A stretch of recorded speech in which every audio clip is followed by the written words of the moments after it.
다시 말하지만 가장 좋은 방법은 경제적 지원을 어느 정도 받으면서도 내 삶의 주도권을 내가 가지고 있는 것인데요. 1번 독립. 혹시 지금 독립하고 싶으신가요? 부모님의 간섭 없이, 통제 없이 오롯이 나의 삶을 100% 살고 싶으신가요? 아니면 여러분들은 몇 살에 부모로부터 독립을 하셨나요? 저는 17살부터 기숙사에 나와서 살았지만 27살에 경제적으로, 정신적으로 독립을 했던 것 같습니다. 이렇게 독립은 단순히 부모와 따로 사는 걸 말하는 게 아니고요. 경제적, 정신적, 생활적 자립을 뜻합니다. 2번, 제 생각. 우선 저는 20살이 넘으면 최대한 빠르게 부모로부터 신체적, 경제적, 정신적 독립을 하는 게 좋다고 생각합니다. 물론 저는 바로 하지 못했지만요. 부모로부터 조언을 듣고 부모가 책임을 대신하는 것은 사춘기 때 충분히 이루어져야 한다고 생각하고요. 부모로부터 완전히 독립하고 간섭받지 않을 권리를 찾아야 한다고 생각합니다. 우리가 사실 원하는 건 이거죠. 경제적 지원을 받되 간섭하지 않는 부모. 하지만 그런 부모를 찾기는 쉽지 않습니다. 우리가 부모의 입장이라면 그런 부모가 되는 걸 목표로 잡아도 될 것 같습니다. 하지만 그런 부모는 특히 우리나라에는 많지 않습니다. 우리나라는 성리학, 유교 베이스 나라이기 때문에, 그리고 지금은 시대적으로 자식이 부모보다 가난한 첫 번째 세대가 될 거라고 합니다. 잘 사는 부모는 못 사는 자식 세대한테 이런저런 간섭을 하겠죠. 반대로 경제적 지원을 하지 않고 통제만 하는 부모가 오히려 더 많을 수도 있다는 겁니다. 성인이 되어서도 통제하고 간섭하고 그런 부모가 정말 많아 보입니다. 여기까지가 제 생각이었고요. 그럼 20대 청년의 독립에 대한 찬반 의견을 토론식으로 살펴보겠습니다. 3번, 독립 찬성. 20살 넘으면 독립해야지. 부모님이랑 계속 살면 편하긴 합니다.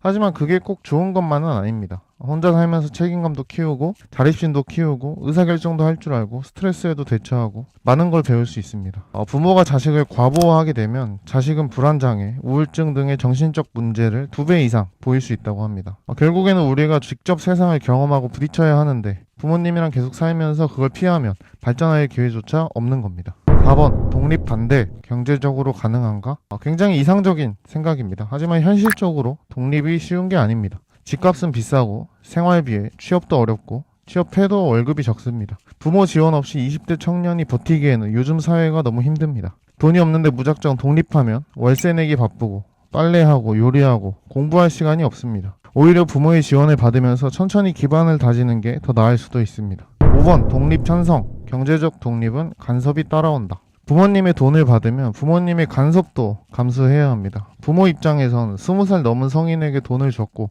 그 돈이 어디에 쓰이고 어떻게 돌아가는지 알고 싶어하는 건 당연한 겁니다. 주식회사의 주주가 되는 거죠. 근데 문제는 부모가 생각하는 최선의 길은 우리 세대와는 맞지 않을 수도 있다는 겁니다. 부모 세대는 과거에서 오신 분들이고 자식 세대는 미래에서 온 사람들입니다. 그런데도 부모의 가치관을 따라가다 보면 진짜 내 삶을 사는 걸까 하는 의문이 들 수밖에 없습니다. 6번, 독립 반대. 부모의 간섭이 꼭 나쁘지만은 않다. 부모는 자식에게 괜히 간섭하지 않습니다. 경험이 많으니까 그걸 바탕으로 조언을 해주는 겁니다. 특히 20대 초반에는 사회 경험도 부족하고 경제적으로 미숙하기 때문에 실수할 가능성을 줄여주는 겁니다. 완전히 혼자 결정하다가 큰 실수를 하면 되돌릴 수 없을 수도 있고요. 그래서 부모의 간섭이 꼭 통제라기보다는 안전망이 되어줄 수도 있습니다. 7번, 독립 찬성. 100%의 인생. 부모의 간섭이 조언 수준이라면 당연히 참고할 수 있습니다. 하지만 부모의 영향으로 온전히 내 선택을 못하게 되고 결국엔 부모가 원하는 삶을 살게 될 수도 있습니다.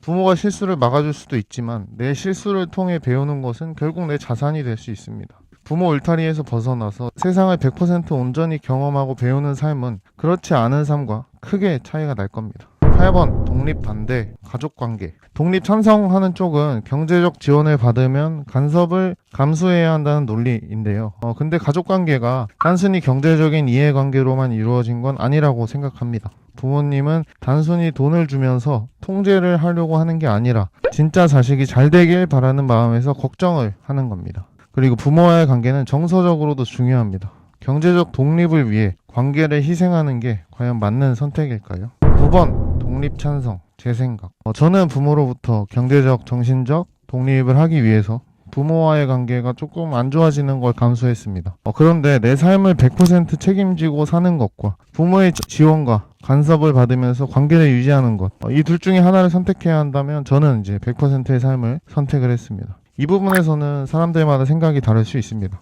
결국에 제가 원하는 건 완전한 독립과 제 삶에 대한 주도권이었고요. 여러분들은 어느 쪽이 더 중요하신지 선택하시면 좋을 것 같습니다. 10번 결론, 가치관의 차이. 이렇게 찬반 의견을 골고루 살펴봤습니다. 결국 독립이 맞냐 아니냐는 개인의 가치관과 상황에 따라 다를 것 같습니다. 다시 말하지만 가장 좋은 방법은 경제적 지원을 어느 정도 받으면서도 내 삶의 주도권을 내가 가지고 있는 것인데요. 사실 현실적으로는 쉽지 않습니다. 다만 우리가 부모가 되었을 때 자식에게 그렇게 해주면 어떨까요?